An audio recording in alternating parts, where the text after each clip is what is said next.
CM camp office కు చేరుకున్న నాని దృశ్యాలు మనం స్క్రీన్ పై చూస్తూ ఉన్నాం. విజయవాడ ఎంపీ కాసేపటి క్రితం సీఎం జగన్మోహన్ రెడ్డితో భేటీ అయినట్లు తెలుస్తోంది. పూర్తి సమాచారం మా కరెస్పాండెంట్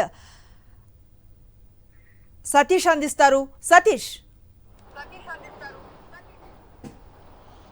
అనుశ్రీ, కొద్దిసేపటి కిందటే ముఖ్యమంత్రి వైఎస్ జగన్మోహన్ రెడ్డితో విజయవాడ ఎంపీ కేసినేని నాని భేటీ అయ్యారు. కేసినేని నానితో పాటుగా ఆయన కుమార్తె కేసినేని శ్వేత కూడా ఆ సీఎం కార్యాలయానికి వచ్చారు.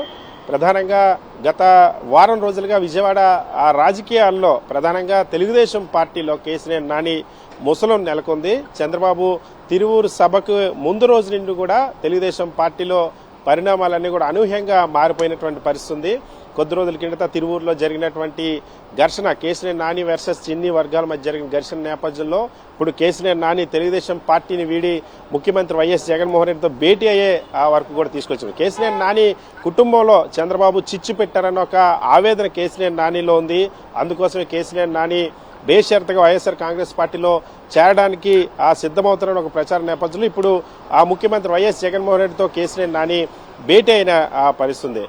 కేసినేని నాని ప్రధానంగా తెలుగుదేశం పార్టీకి సంబంధించి ఆంధ్రప్రదేశ్ రాష్ట్రంలో 2019 ఎన్నికల్లో ముగ్గురు తెలుగుదేశం పార్టీకి లోక్సభ సభ్యులు విజయం సాధించారు. శ్రీకాకుళం, విజయనగరం, గుంటూరుకు సంబంధించి. ఇందులో ఇప్పటికే గుంటూరు ఎంపీ గల్లా జయదేవ్ తెలుగుదేశం పార్టీకి దూరంగా ఉన్నారు.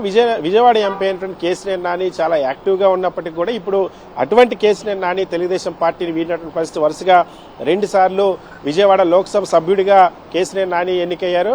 సో ఇప్పుడు కొద్ది రోజుల కిందట కేసినేని నానికి చంద్రబాబు స్వయంగా చెప్పకుండా ముగ్గురు తెలుగుదేశం పార్టీ దూతలు ఎవరైతే ఉన్నారో ఆలపాటి రాజా, నెట్టెం రఘురాం, అదేవిధంగా కొనకల నారాయణ, వీళ్ళ ముగ్గురిని పంపించి మీరు చంద్రబాబు తిరువూరు సభకు దూరంగా ఉండాలని, అదేవిధంగా వచ్చే ఎన్నికల్లో లోక్సభ సభ్యత్వానికి సంబంధించి లోక్సభ అభ్యర్థిత్వానికి సంబంధించి పార్టీ వేరే ప్రత్యామ్నాయ ఆలోచనలు చేస్తున్న అంశాన్ని చెప్పించిన పరిస్థితి. దాంతో తీవ్ర మనస్తాపనకు గురయ్యారు. కేవలం తన కుటుంబంలో చిచ్చు పెట్టి తన తమ్ముడి దగ్గర కోట్లాది రూపాయలు ఉన్నాయి కాబట్టి కోట్ల రూపాయలు ఇస్తామని చెప్పి సీట్ ఇవ్వడానికి సిద్ధమవుతున్నటువంటి పరిస్థితి. దీన్ని తెలుగుదేశం పార్టీలో కేసినేని నాని వర్గం జీర్ణించుకోలేకపోయింది.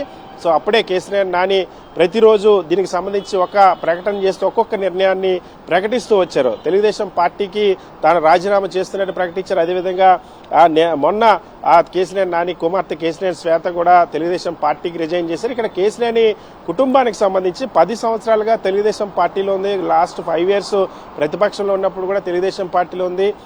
ప్రధానంగా కేసినేని శ్వేత కూడా మొన్న చెప్పిన పరిస్థితి, తాను ఉద్యోగాన్ని కూడా వదులుకున్నాను, నా ఉద్యోగాన్ని వదిలి రాజకీయాల్లోకి రమ్మని చంద్రబాబు అప్పట్లో చెప్పారు. అటువంటిది ఈరోజు మా కుటుంబాన్ని ఇలా బయటకు పంపేటువంటి చర్యలు చేపడతారని మేము ఎప్పుడు కూడా ఊహించలేదు. సో తెలుగుదేశం పార్టీలో జరుగుతున్నటువంటి పరిణామాలు ఏ విధంగా ఉన్నాయి, కేసినేని నానిని ఏ విధంగా ఆ కుటుంబంలో చిచ్చు పెట్టారన్న అంశానికి సంబంధించి తీవ్ర ఆవేదన చెందినటువంటి పరిస్థితి. సో ఈ నేపథ్యంలో ముఖ్యమంత్రి వైఎస్ జగన్మోహన్ రెడ్డితో భేటీ అయ్యారు. ఏ నిర్ణయం తీసుకుంటారో కేసినేని నాని రాజకీయంగా అతి త్వరలోనే తన రాజకీయ నిర్ణయాన్ని ప్రకటిస్తామని చెప్పి మొన్నే చెప్పారు. అదేవిధంగా ఈ ఎంపీ ఎన్నికల్లో ఖచ్చితంగా నేను పోటీ చేసి తీరుతాను, 3వసారి విజయవాడ నుండి అని చెప్పారు. సో ఇప్పుడు కేసినేని నాని ఎటువంటి నిర్ణయం ప్రకటిస్తారన్న అంశానికి సంబంధించి కూడా గుర్తుగా ఉంది. మరి కాసేపట్లో ఈ భేటీ ముగిసిన తర్వాత కేసినేని నాని కూడా తన రాజకీయ భవిష్యత్తు పైన ప్రకటన చేయబోతున్న పరిస్థితి. తెలుగుదేశం పార్టీకి మాత్రం ఇది ఒక అనూహ్యమైనటువంటి షాక్. ఇది సిట్టింగ్ ఎంపీ ముగ్గురు ఎంపీలు ఉంటే అందులో ఉన్నటువంటి ఒక ఎంపీ, అది కూడా ఎన్టీఆర్ జిల్లాకు సంబంధించినటువంటి ఎంపీ ఇప్పుడు తెలుగుదేశం పార్టీ గుడ్ బై చెప్పి ముఖ్యమంత్రి వైఎస్ జగన్మోహన్ రెడ్డితో భేటీ కావడం అనేది తెలుగుదేశం పార్టీకి ఒక షాక్ గా మారింది. Thank you Satish.